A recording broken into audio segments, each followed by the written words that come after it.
세상에서 성경만큼 많이 연구된 책이 없어요. 수많은 사람들이 말씀을 연구하고 보고 또 그 가운데서 하나님의 그 온전하신 뜻이 무엇인지를 돌아보며 또 세워먹고자 했던 모습들을 보게 됩니다. 그래서 말씀 한 구절 한 구절에 담겨져 있는 그 풍성한 의미성과 그 예비하심에 대해서 이야기하고 있고, 성경이 있고 성경에 대해서 해석한 주석서들도 정말 많이 있습니다. 정말. 그래서 예전부터 나온 것들 또 새로 번역되는 책들 정말 엄청나게 많은 책들이 있는데, 그 수많은 책들이 있어도 이 성경을 통해서 성경이 이런 책입니다, 이런 책입니다, 한마디로 정리할 수는 없어요. 왜냐하면 성경 말씀 가운데서는 하나님의 풍성한 메시지, 각 사람을 향한 메시지가 너무나도 풍성하게 담겨져 있기 때문입니다. 오늘 6장에서는 신앙의 권면을 이야기하고 있어요. 갈라디아 교회를 향한, 사도 바울의 갈라디아 교회를 향한 이 신앙의 믿음의 권면을 계속해서 보게 되는데, 갈라디아 교회는 좀 특별한 위치에 있었다라고 제가 말씀드렸어요. 왜 특별하냐? 바울이 목회하다가 떠나게 되고 그 이후에 이제 예루살렘으로부터 온 율법주의자들이 하나님의 말씀, 그 믿음과 율법을 같은 위치에 올려놓으려고 하다 보니까 여러 가지 이제 갈라디아 교인들 가운데서 혼란과 그 여러 가지 어려움들이 계속해서 가중되고 있는 모습 가운데, 사도 바울은 갈라디아 교인들을 향해서 믿음의 권면을 계속해서 또 해주고 있는 것을 보게 됩니다. 그래서 6장 1절에 형제들아, 사람이 만일 무슨 범죄한 일이 드러나거든 신령한 너희는 온유한 심령으로 그러한 자를 바로잡고 너 자신을 살펴보아. 너도 시험을 받을까 두려워하나. 같이 신앙생활하다 보면은 범죄라는 것은 항상 죄와 가까이 있는 거, 누군가가 항상 죄의 유혹에 넘어지고 계속해서 넘어지는 거야. 그러니까 마음속에 하나님을 바라보고 나아가야 되는데, 교회 가운데 있는 지체 중에 있는 사람들이 죄의 유혹으로부터 떠나지 못하고 계속해서 죄를 반복해서 짓는 그런 일들이 끊임없이 반복되는 이런 일들이 나타난 거죠. 그랬을 때에 신령한 너희는, 이 갈라디아 교인을 향해서 신령하다라고 표현을 했거든요. 이건 좀 반어법 같아요. 신령하다라는 것은 좀 그냥 신령하다기보다는 이 율법에 대해서 조금 더 비중을 두는데 좀 왔다 갔다 하는 사람들을 향해서 신령하다라고 표현하고 있고, 온유한 심령으로, 하지만은 그들을 향해서 죄 가운데 계속해서 노출되고자 하는 그 사람들을 향해서 바로 잡으라고 이야기합니다. 교회에서 이 바로 잡는 거 쉽습니까? 이 바로 잡는 거 누가 좀 대신 좀 해줬으면 좋겠어요. 좀 누군가가 좀 이렇게 좀 서로 좀 바로 잡는 얘기 좀 하십니까, 여러분? 뭐 세이 모임 할 때, 세이 모임에서 큐티 하나면 그렇게 사시면 안 돼요. 하나님 큐티하라고 말씀하셨잖아요. 좀 얘기를 하십니까? 힘드시죠? 다음에 꼭 해오시면 돼요. 참 우리가 그러고 살아요. 근데 성경 가운데 사도 바울은 돌려서 얘기 안 했어요. 계속해서 있는 그대로를 이야기합니다. 왜? 아주 긴박한 거예요. 그렇게 철저하게 신앙 지키지 않으면 나아갈 수 없기 때문에 이야기하는 거죠. 그래서 그 갈라디아서를 통해서 보게 되면, 이게 할례가 그 율법에 있어서의 그 구원에 있어서의 어떤 기준으로 생각하는 그들에게 있어서 할례가 그렇게 중요하냐? 차라리 좀 잘라버려라. 할례 가지고 왔다 갔다 할 거면은, 이렇게까지 이제 되게 심한 얘기를 하거든요. 오늘 본문 통해서도 고린도 교회, 그 갈라디아 교회를 향해서 계속해서 이야기합니다. 문제가 있을 때 너희는 바로 잡아라. 서로를 향해서 문제와 어려움이 있을 때에 바로 잡을 것에 대해서 이야기합니다. 근데 요즘에 사람들은 못 견뎌요. 바로 잡는 이 신앙적인 메시지 자체를 못 견뎌 합니다. 그래서 이제 그 교회에 오면은 그러니까 교회가 어떤 교회가 좋은 교회냐, 나로 하여금 신앙적인 권면, 때로는 책망을 해줄 수 있는 교회가 정말 좋은 교회인 거예요. 그 순간은 받기가 좀 힘들지 모르겠지만은, 아무리 점점 이 사회 구조가 다들 이제 밖에서도 일하기도 힘들고 먹고 살기도 힘든데 교회 와서도 또 힘든 얘기 듣고 나면 정말 힘들다 해가지고 맨날 그 위로의 메시지, 뭔가 좀 소망을 주는 메시지만 계속해서 듣다 보면 사람이 정말 소망으로 살아가는 것이 아니라 오히려 더 견고하게 세워져야 될, 하나님 은혜 가운데 견고하게 세워져야 되고 나를 세워야 되는 그 부분이 점점 더 무뎌지게 됨으로 인해서 세상 가운데 그리스도의 일꾼이 아니라 날마다 위로받아야만 하는 연약한 존재로서의 삶을 살아갈 수밖에 없다라는 것에 대해서 또 이야기합니다. 중요한 것은 교회 가운데서 어쨌든 그 신앙적인 권면을 받고 듣기 싫은 소리지만 이렇게 좀 들을 수 있는 그 사람이 정말 복된 사람이에요. 그게 정말 복된 사람이에요. 그러한 자를 바로잡고 너 자신을 살펴봐. 너도 시험을 받을까 두려워하라. 교회 가운데서 범죄한 사람이 있을 때 다른 사람을 살펴보고 그 사람을 죄로부터 돌이키게 하고 온전한 길로 나아갈 수 있도록 도와주는 것이 중요하지만 더 중요한 것이 너도 시험을 받을까 두려워하라. 너 자신도 또한 범죄하지 않을까 두려워해라 라고 말씀하고 있습니다. 오늘 갈라디아서 교인들을 향해서 이야기하는 것이 구원 어떻게 받냐? 율법을 지킴으로 해서 구원받는 것이 아니라 성령의 인도하심과 그 예비하심을 통해서 살아가고자 했을 때에 구원받을 수 있다라고 이야기합니다. 그래서 우리가 알고 있는 오직 성령의 열매 자체가 어디 나와요? 갈라디아서 5장에 나오잖아요. 성령의 열매가.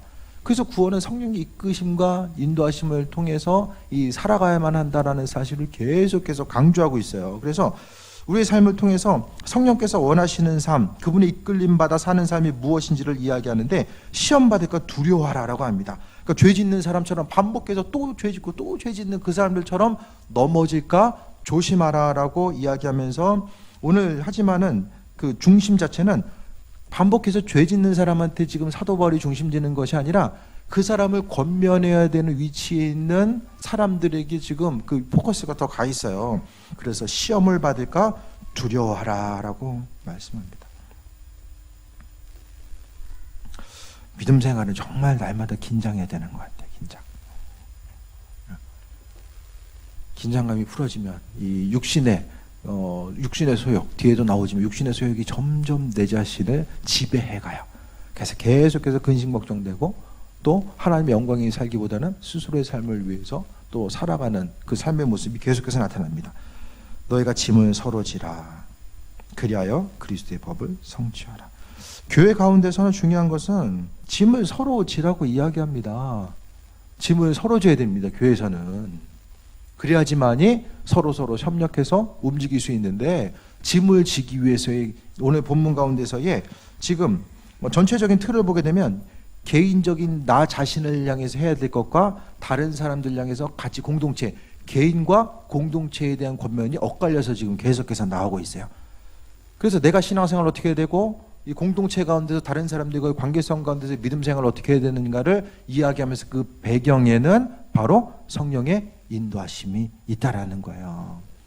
그래서 교회에서 여러분 들려줬을 때에 어떤 교회에서의 어떤 리더들, 목회자나 리더들의 목소리에 대해서 어떤 신앙적인 권면을 들었을 때 이 시간 성령께서 내게 말씀하시는구나. 이렇게 마음으로 받아들일 수 있는 사람은 정말 복된 사람이에요. 신앙적인 권면을 듣고자 했을 때 내 사장과 형편을 알지도 못하면서 저런 소리 하고 있네. 이런 식으로 계속 받아들이면은 하나님께서도 더 이상 말에 대해서 이제 들을 귀가 점점 더 닫혀지는 거죠. 들을 귀가 닫혀지면 이제 내 자신을 누군가가 객관적으로 바라볼 수 있는 이런 권면이 정말로 중요합니다. 그 권면의 틀 자체가 깨어지면은 내가 스스로 알아서 다 움직이고 내가 다 알아서 행해야 되는 것 자체가 믿음 생활함에 있어서 정말로 힘들고 어려운 요소로 다가옵니다. 교회 안에서는 서로 믿음 생활하고 있을 때에 짐을 서로 지라고 합니다. 그래서 교회에 오면 내가 짐을 질 수 있는 것이 무엇이 있을까? 이거 어떻게 하면 피해갈 수 있을까가 아니라 어떻게 하면 내가 짐을 질 수 있을까를 생각하는 것이 바로 성령의 인도하심을 통해 살아가는 삶. 그래서 앞에 나와 있는 그 성령의 열매에 대해서 이야기하는 이 성령 충만함을 통해서 그 다음에 바로 이야기하는 것이 6장을 통해서 5장 후반부에 성령의 열매를 이야기하고 6장을 통해서 신앙적인 권면이 더 이어지거든요. 그러면서 계속해서 바라볼 수 있는 것은 성령의 인도하심을 통해서 그분의 공급하심과 체험을 통해서 우리가 감당할 수 있다는 거예요. 성령의 인도하심 못 받으면 다 힘들어요. 다.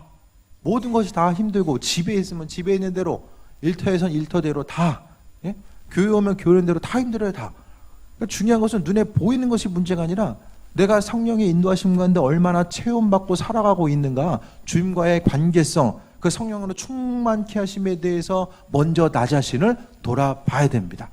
그래서 믿음 생활하는 것 자체가 항상 어떤 습관적으로 행하는 것이 아니라, 의지나 어떤 의무로 행하는 것이 아니라 성령의 인도하심 따라서 움직여야지만이 그 안에서 풍성함이 있고, 또 내 의지가 아니라 그분의 인도하심 따라서 살아가다 보면 또 열매들이 계속해서 나타날 수밖에 없습니다. 그래서 교회 공동체 가운데 중요한 것은 짐을 서로 지라는 것입니다. 3절에 만일 누가 아무것도 되지 못하고 된 줄로 생각하면 스스로 속임이라. 근데 여기서 계속 보면 알겠지만은 이 바울이 말하고자 하는 핵심적인 거, 성령의 인도하심을 통해서 관계 가운데 가장 기본으로 녹아져야 되는 것이 바로 이 겸손의 모습이에요. 겸손한 거. 이 말 속에는 그 사람이 얼마나 겸손한지가 다 드러나잖아요. 이 관계에 문제가 생기는 것은 많은 부분이 스스로 가지고 있는 그리스도의 겸손이 드러나지 못하기 때문이거든요.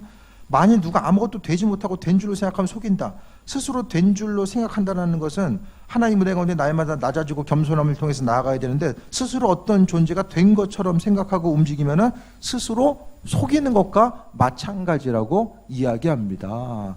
그래서 우리는 하나님 앞에 날마다 어린아이 같이 겸손한 자로서 그분 앞에 서고자 하는 모습 자체가 아주 중요한 요소임을 또 본문을 통해서 말씀하고 있습니다.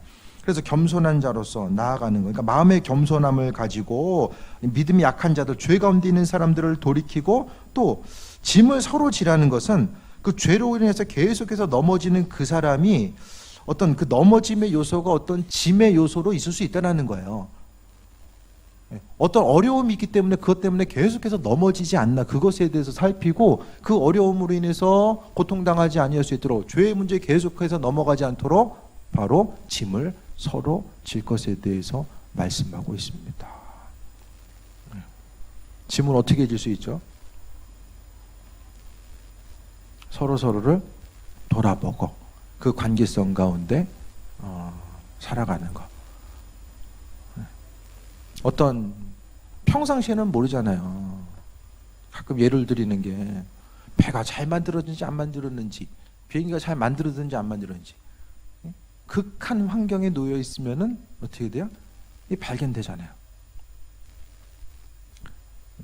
교회도 알고기냐 가라지냐는 언제 잘 드러납니까? 교회 건축할 때 아주 분명하게 드러납니다. 분명하게. 얼마나 내가 주님을 바라보면서 헌신하는 것 자체를 기뻐하면서 나아가는가.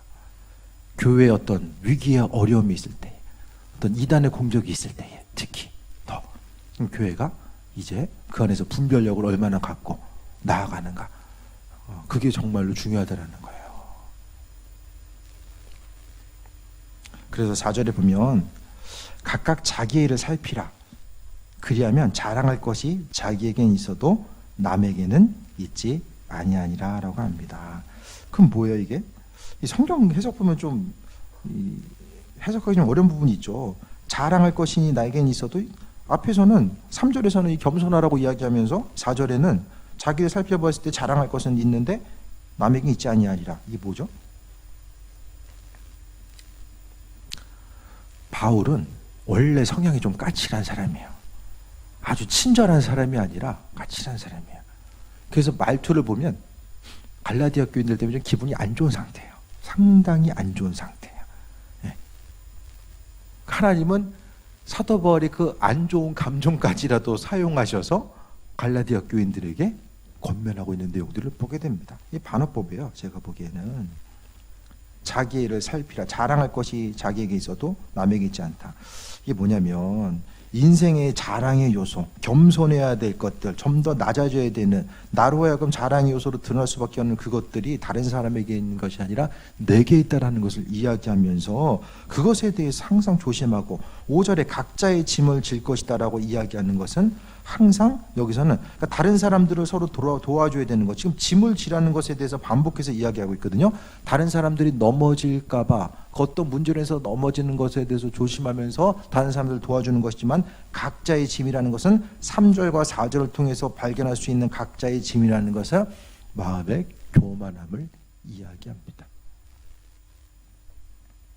마음의 교만함을 이야기해요. 항상 겸손함으로 나가야 되는데 신앙생활하는 가운데서도 마음에 이 교만한 마음을 가지고 살아가는 거. 그러니까 신앙생활이 뭐든지 하는 것 자체가 나 자신을 드러나게 하는 어떤 거. 항상 사람의 본성은 뭐 하면은 안 하는 사람 보여요. 안 하고 있으면 아무것도 안 보이는데 하면은 안 하는 사람이 반드시 보여지게 되어 있습니다. 그래서 안 하는 사람들 판단하게 되고, 하나님께서 정말 말씀을 통해서 볼 수 있는 것은 판단하는 거 너무 싫어하시는 것 같아요. 판단하는 거. 신앙생활 하다 보면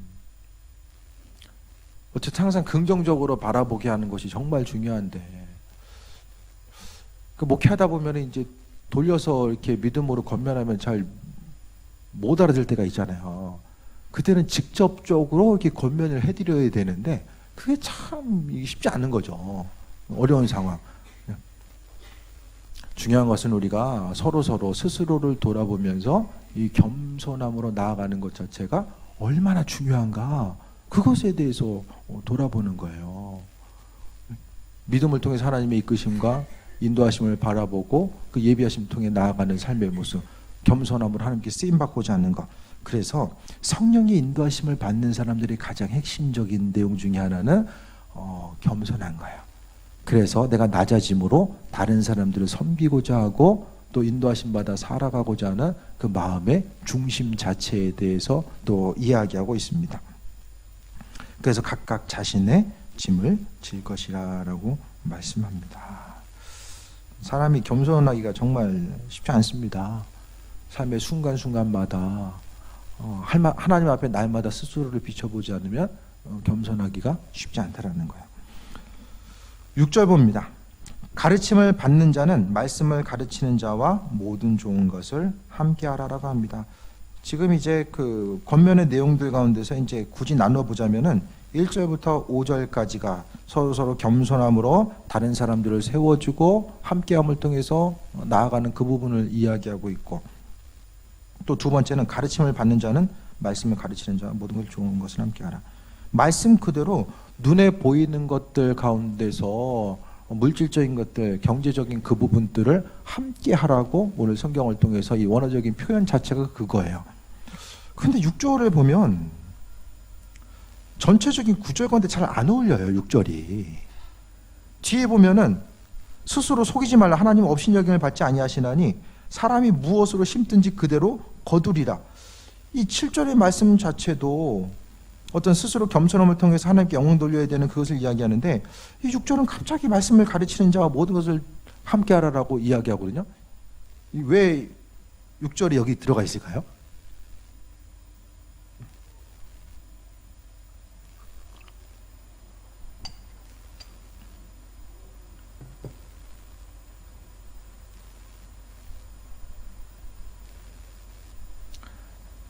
잘 모르겠죠. 이것을 만약에 이걸 앞뒤 문맥을 통해서 생각해 보게 되면은, 겸손한 자들은 마음의 겸손이라는 것은 하나님 말씀이 들어왔을 때만이 가능하거든요. 사람이 겸손할 수 있다는 것은 내가 좀 착하게 살아봐야지, 겸손해야지 되는 것이 아니라 하나님 말씀을 통해서 내가 누구인지를 깨달아 알고 그분의 인도하심을 통해서 살아가야 되는 존재, 내가 하나님의 피조물로서의 온전한 삶을 살아가야 되는 존재임을 깨달아 알 때만이 사람이 겸손할 수가 있어요. 말씀에 비춰보지 않으면 절대로 겸손할 수가 없습니다. 그렇기 때문에 그 말씀을 함께 가르쳐주고 말씀을 함께 나누는 그들을 향해서, 그 사람을 향해서 소중히 여길 것에 대해서 오늘 본문은 이야기하고 있어요. 그러면서 하나님께서는 항상 겸손함을 통해서 나아가고자 했을 때에 이것 자체는 말씀을 가르치고자 하는 이들에게는 겸손해야 되는 것이고, 가르침을 받는 자에게 입장에서 있어서는 말씀을 가르치는 사람과 좋은 것을 함께하면서 하나님 말씀에 대한 소중함의 가치에 대해서 인정하고 나아갈 것에 대해서 말씀하고 있습니다. 그래서 말씀을 가르치는 자와 좋은 것을 함께하라는 것은 바로 하나님 말씀에 대한 소중함에 대해서 함께 인식하고, 또 한 가지는 이 당시에 있어서 어떤 그 말씀을 전하는 이들이 교회로부터 어떤 도움을 받을 수밖에 없는 위치에 있었기 때문에 이와 같이 더 말씀하고 있잖아요 생각을 하게 되고, 또 근본적인 것 하나를 생각했을 때에 처음에 갈라디아 교회를 개척한 게 사도 바울이거든요. 그래서 바울 사도, 그와 함께 있었던 그 지난 기억에 대해서 기억하고, 또 사도 바울과 좋은 것을 함께하라는 것은, 그러니까 지도자와 말씀을 가르치는 자와 좋은 것을 함께하라는 것은 바울 사도가 이야기했었던 그 신앙의 권면들, 가르쳐줬던 말씀에 대해서 기억하고, 또한 그의 말씀을 귀하게 여길 것에 대해서 오늘 본문 가운데 강조하기 위해서 이 말씀이 들어가 있지 않느냐는 생각을 해보게 됩니다. 7절 봅니다. 하나님 스스로 속이지 말라고 이야기합니다. 스스로 속이면 하나님 업신여금을 받지 않는다. 스스로 속이는 게 뭘까요? 하나님 스스로 속이지 말래요. 이게 다른 것이 아니라 말씀과 타협하는 거죠. 스스로 속이는 거. 무엇을 행해야 될지, 말씀을 지키고 나아가야 되는 것을 알고 있으면서도 행하지 않는 것 자체가 죄라고 성경은 이야기하고 있거든요. 마땅히 행해야 될 것임에도 알고 있으면서도 행하지 않는 것 자체가 바로 스스로를 속이는 거예요. 하나님 원하시는 것이 이것임에도 알고, 이것이다라는 것을 알고 있어요. 그런데 내 사정과 형편은 이러니까 하나님 이렇게 일하시겠지라는 생각을 가지고 그 말씀과 타협하면서 살아가는 것 자체에 대해서 말씀하고 있습니다.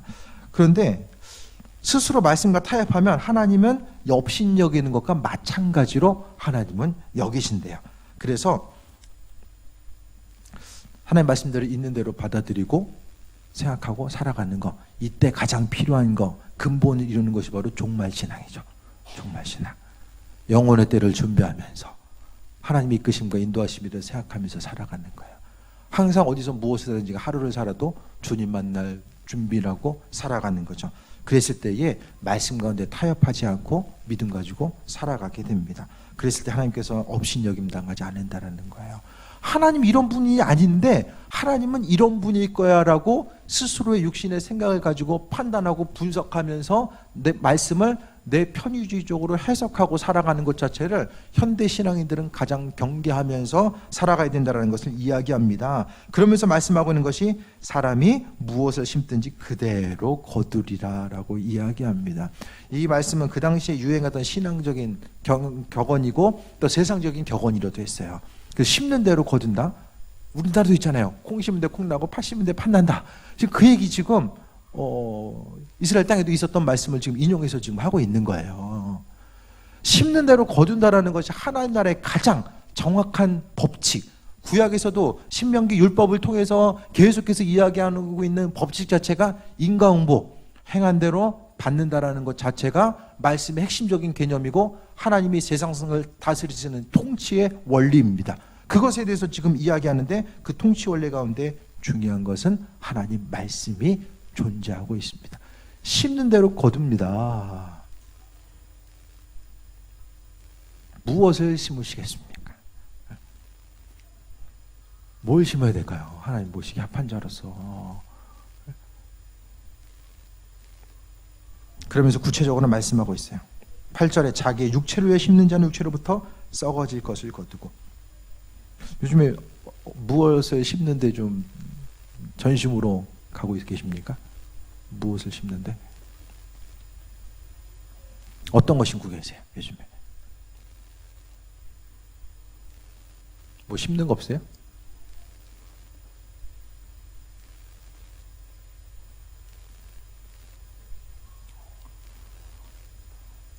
전 요즘 영어 공부하는데 좀 시간을 많이 투자하고 있어요.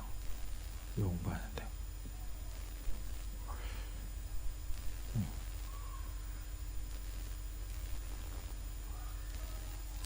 어쨌든 좀 좋은 신앙 서적들이 좀 많이 있어요.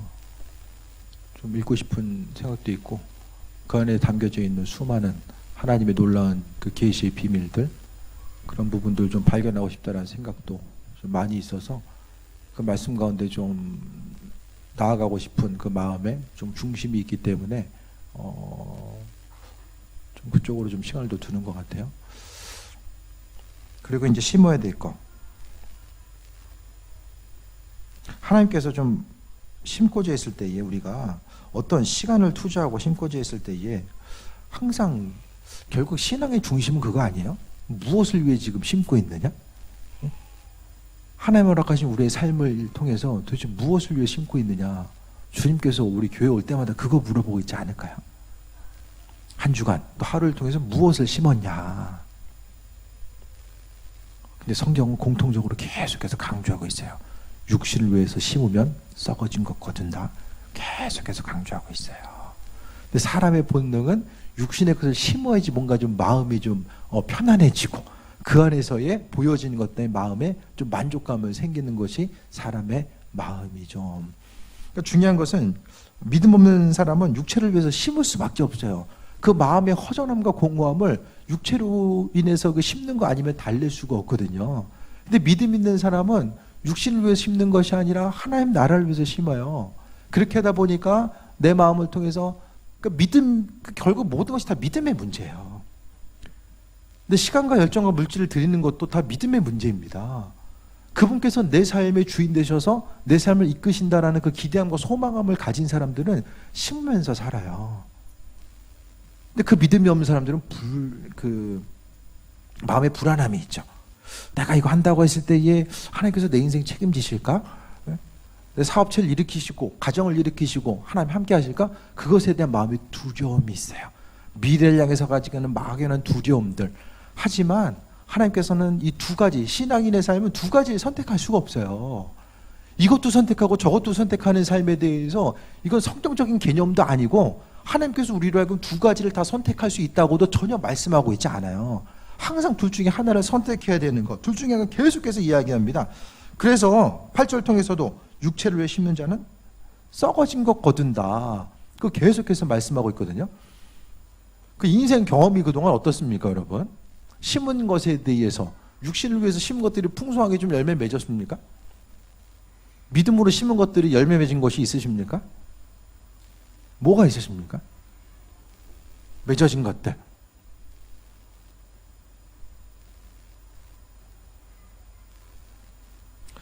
성령을 위해 심는 자는 성령으로부터 영생을 거둔다라고 합니다.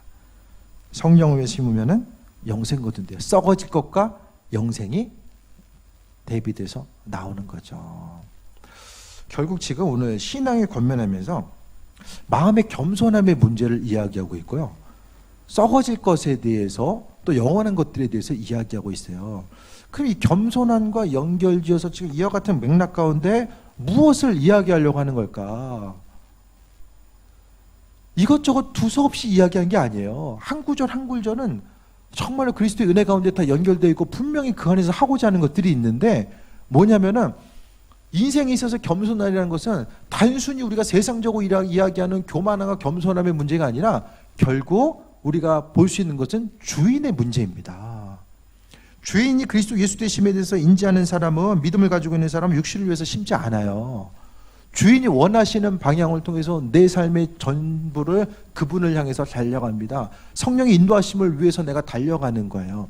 마음속에 있는 삶의 중심 모든 것들을 향해서 오직 그리스도 예수 주님을 향해서 바라보는 그 온전한 삶의 모습을 이야기하는 거죠. 제가 말씀드렸던 것처럼 지금도 그리스도를 위해서 죽는 사람들,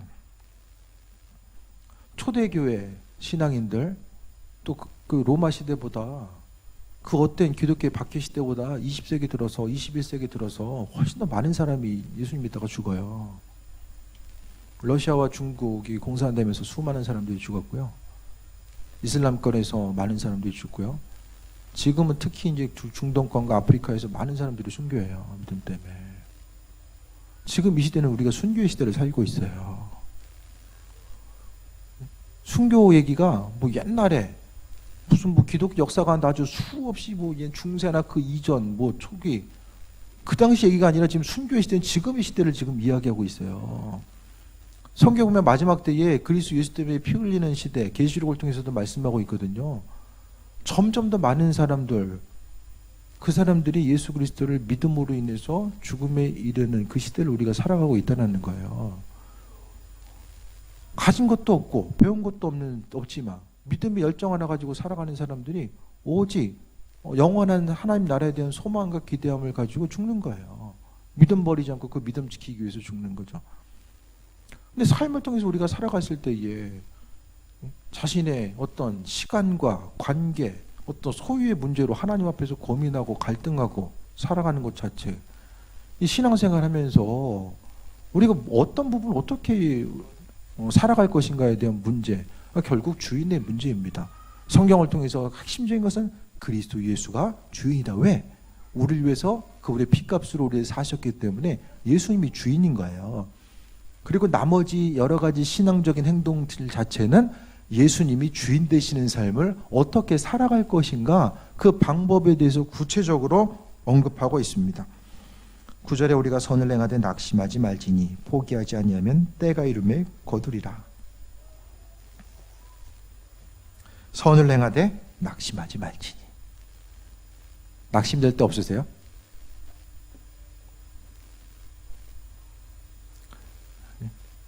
선을 행하되 하나님 말씀대로 살아가려고 하는 낙심될 때 없으세요? 선을 행하다 낙심되면 내가 그리스도 예수를 위해서 그래도 이만큼 헌신할 수 있고 희생할 수 있는 것 자체가 그래도 감사하다. 첫 번째. 두 번째, 하나님께서 때를 따라 아름답게 하신다고 하셨으니까 때를 따라 하나님께서 세우시고 인도하실 것에 대한 기대함과 소망감 가지고 아주 심플하게 생각해야 됩니다. 말씀대로 하나님께서 이루시는데 문제는 포기하지 않으면 때가 이른다. 포기하면은 없어요. 포기 안 해야지만 이 때가 이른다라고 말씀하고 있습니다. 신앙생활하면서 포기하고 싶을 때 언제 있습니까?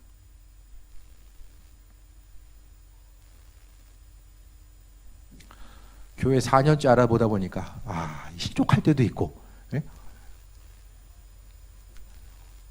가장 실족한 게 뭐냐 그러면 그건 것 같아요. 하나님과의 관계성 가운데서 4년 알아봤는데 지금 딴 사람들한테는 교회 알아보다는 얘기도 못해요. 이제는 가끔 연락한 사람 아직도 교회 안 옮겼냐고 물어보고, 뭐 이런 시대를 이제 하나님과의 관계성 가운데 굳이 이제 실족할 만한 거 물어보라면은 좀 그런 것 같아요.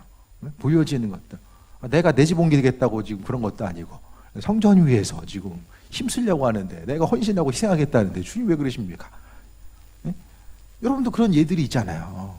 내가 어떤 것을 주를 위해서 해보려고 하는데 환경이 도움이 되기는커녕 정말 어려움으로 이렇게 흘러가고 있는 그 상황들을 발견했을 때 마음에 고통과 어려움이 있을 수 있잖아요. 하지만 포기하지 않으면 때가 이름에 거둔다라고 이야기합니다. 올 한해 저한테 주신 말씀, 먼저 그의 나라와 그의 의를 구하라고 했던 이 말씀도 좀 비슷한 맥락 가운데 좀 연결되지 않나, 좀 그런 생각을 좀 해봤어요. 10절. 그러므로 우리는 기회 있는 대로 모든 이에게 착한 일을 하되 더욱 믿음의 가정들에게 할지니라 라고 합니다. 착한 일이 뭐죠? 착한 일. 성령의 인도하심 가운데 충만함으로 성령의 인도하심을 받으면은 내 삶의 주인이 누구인지가 분명하게 드러나요. 그분께서 인도해 주세요. 그러니까 성령은 우리의 삶을 지시해 주는 분이 아니라 같이 걷는 분이에요. 예를 들어서 이제 여러분이 어떤 낯선 나라에 갔어요. 낯선 나라에 갔는데 어떤 사람이 이제 설명을 해주는 거야. 어디 물어봤는데 저기 앞으로 가다가 왼쪽으로 200m 가지고 쭉 가다가 오른쪽으로 또 20m 돌아가서 이렇게 가세요. 해주는 거 하고 내가 거기 아니까 같이 가줄게요. 이거 하고 성령은 저쪽으로 이렇게 가야 된다 그렇게 얘기하시는 분이 아니라 우리 함께 걷는 분이라는 거예요. 함께 걷는 분이기 때문에 우리로 하여금 그분의 뜻이 무엇인지, 하나님의 뜻이 무엇인지 성령께서 비춰주시거든요. 그래서 우리가 착한 일, 선한 일을 할 수 있고 또 우리에게 먼저 믿음의 가정들에게 할지라라고 하는 것은 먼저 눈에 보여지는 함께 신앙생활을 하고 있는 그들과 함께 교제하고 동행하면서 앞으로 나아갈 것에 대해서 오늘 본문 가운데 말씀하고 있습니다. 그래서 믿음 생활 자체는 기도할 때도 그렇고 말씀 들을 때도 그렇고 다 성령의 인도하심을 받아야 되고 기도의 자리에서도 성령님과 함께 기도해야 되고 말씀을 듣는 순간에도 그 말씀이 무슨 뜻인지에 대해서 함께 교제함을 통해서 말씀을 받아야 되는 것이고 헌신하는 것도 다 마찬가지거든요. 스스로의 의지와 노력으로 하면은 이게 별로 이렇게 열매들이 맺혀지기가 힘들어요. 그것보다는 정말 성령께서 우리에게 마음의 감동을 허락해 주시는 대로 주의 일도 감당하고 있을 때에 열매들이 있습니다. 뭐 억지로 하려면 마지막에는 기운만 빠지지 기쁨이 있습니까? 없어요. 열매들이 없어요. 내 안에서 자원하는 마음을 가지고 주님께서 원하시는 부분이 무엇일까에 대해서 생각하고 믿음으로 살아가는 그 부분에 대해서 말씀하고 있습니다. 그래서 오늘 사도 바울은 구원은 성령의 인도하심을 통해 가능한데 그 인도하심을 통해서 마음의 겸손함을 가지고 나 스스로를 돌아보고 다른 사람들을 돌아보고 세워지고 짐을 함께 지고 뿐만 아니라 세상에서의 삶의 여정 가운데 육신을 통해서 썩어질 것이 아니라 성령으로부터 풍성하게 열매 맺는 것을 거둘 수 있다는 것을 이야기하면서 그 모든 것을 가능하게 한 공통적인 분모가 바로 뭐냐? 성령의 인도하심이다. 율법을 통한 행위가 아니라 성령의 인도하심 받아야지만이 그 모든 것이 가능하다는 것을 이야기하는 거야. 그래서 기도하기도 힘들고 헌신하고 주님 앞에 나아가는 것도 힘들고 억지로 그러고 그냥 이거 쥐어 짜내서 해야 되고 넘어질 것 같고 그때는 내 성령의 인도하심 가운데 내가 공급받고 있는가? 그분과 친밀하게 교제하고 있고 함께 동행하고 함께 걸어가고 있는가? 사도 바울은 함께 걷는다는 표현, 성령과 함께 그 내주하심과 함께 하심보다는 더 많은 표현이 함께 걷는다는 표현을 계속해서 하고 있어요. 그렇다고 한다면 우리 10년 가운데 성령과 함께 걷고 있는가? 그것에 대해서 다시 한번 돌아보시고 정말 주님이 원하시는 때 아름답게 열매 맺게 하실 것에 대한 소망감 가지고 승리하는 귀한 삶 되시길 축원드립니다. 시간만 되면 좀 찬양도 1시간 하고 말씀도 좀 1시간 하고 금요일 날은 좀 1시간 더도 할 수 있을 것 같아요. 또 기도도 좀 1시간 하고 하면 참 좋을 것 같아요. 고개 숙이는 분들도 좀 계신데요. 어쨌든 풍성하게 주님 주시는 것 가지고 달려갈 수 있는 것이 참 은혜다 생각합니다. 찬양하고 전심으로 기도하겠습니다.